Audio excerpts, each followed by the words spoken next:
Mbega vyoba vyagenze gute kugira ngo umuririmbyi Diamond Platnumz ntakore promotion y'indirimbo bakoranye na Bruce Melody yitwa Pom Pom Pom? Vyoba vyavuye kuki? Ese Bruce Melody urugendo yoba yakoze mu gihugu ca Kenya goba hariho ico gunguye ku ndirimbo yiwe Pom Pom Pom? Na kare kubona ko bayikoranye n'umuhanzi akomeye muri East Africa, ubona bishobora kuba hari icyo byamwunguye, kuko Kenya isanzwe ifise vibe iri hejuru cyane gusumba ibindi bihugu byose byo muri East Africa. Mbega kuba Bruce Melody yagiye gukora igiteramo, yagiye gukora urugendo mu gihugu ca Kenya, hari icyo vyamwunguye? Ayo n'ayandi tugiye kuyaga uno munsi kuri Black Entertainer. Nongeye kuguha ikaze nanone we wahisemwo kubana natwe, wahisemwo kubana nanje kuri Black Entertainer TV. Tugiye kubana mwa kino kiganiro ni Taxi the Winner. Nk'ibisanzwe ndakwibutsa utarakora subscribe ko wokora subscribe, ugakora like, comment hamwe na share kugira ngo dukomeze kugira umuryango wagutse, umuryango mugari. Ati none bimeze gute? Nababwiye ko icyambere tuza kuyaga ko ari cyuko umuririmbyi Diamond Platnumz atigeze aha promotion indirimbo bakoranye n'umuhanzi Bruce Melody kuva hariya mu gihugu cy'u Rwanda, neza na neza i Kigali, aho Diamond Platnumz atigeze akora promotion y'indirimbo Pom Pom Pom. Ati none byoba byavuye kuki kugira ngo umuririmbyi Diamond Platnumz ntakore promotion canke ntiyereke ko yoba anezerejwe nuko boba barasohoranye igikorwa n'umuhanzi Bruce Melody? Ikintu ca mbere ushobora kwibaza, ubundi Bruce Melody asanzwe ari nkaho ari guhangana n'umuhanzi The Ben. Rero ugacuza kuraba na Bruce Melody kino kintu yaracivugiye. Ubundi Diamond Platnumz basanzwe ari niga canke ari G, ari abantu ba hafi cyane na Tiger B The Ben. Rero kuba yaramuhaye collabo, hakaba hari habayeho imwe New Groove ya 1st January 2026, bituma Bruce Melody akora cyane, yereka abanyarwanda ko yoba ashoboye gusumba Ben.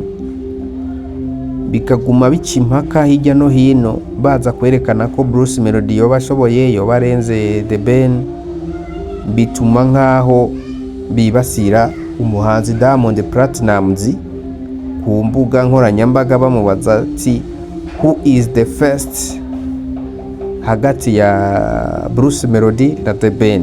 Wewe ntiyigeze yishura, yavuga ati bose barashoboye, n'abahanzi bafise talent, n'abahanzi ba focusinga cyane ku byo bashoboye, ariko ntiyigeze choosing who is the number one hagati y'abo bahanzi uko ari babiri. Mwibutsa ko Ben na Bruce Melody ari abahanzi nyarwanda ubona ko baje mu muziki kandi babikora neza cyane. Hakwibutsa ko Diamond Platnumz ntawe asanzwe ari inshuti ya hafi n'umuhanzi The Ben kuva hariya.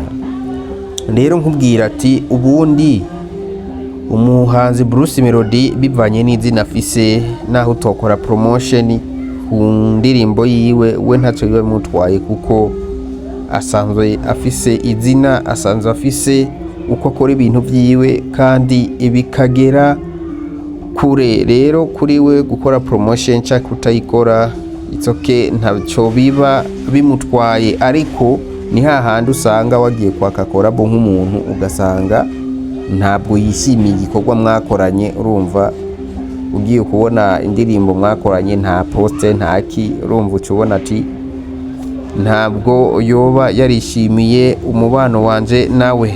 Barabajije na Bruce Melody nawe aravuga ati avuga ko badasanzwe bari inshuti ya hafi n'umuririmbyi Diamond Platnumz, ariko ibyo ntibyomubuza gukorana nawe. Nkakwibutsa ko inyuma y'iminsi 5 rero basohoye Pom Pom, umuhanzi Bruce Melody yafashe urugendo yerekeza mu gihugu ca Kenya, aho yagiye gukora media tour y'indirimbo Pom Pom, aho ubona yagiye yitabirwa, yagiye atumigwa ku ma radio agiye atandukanye yo mu gihugu ca Kenya nka Kiss FM, 47 Radio hamwe na Uko Radio n'izindi nyinshi zigiye zitandukanye, aho yanakoze challenge n'aba influencers bo mu kino gihugu basanzwe batamba, aho muzi nk'aba na Seku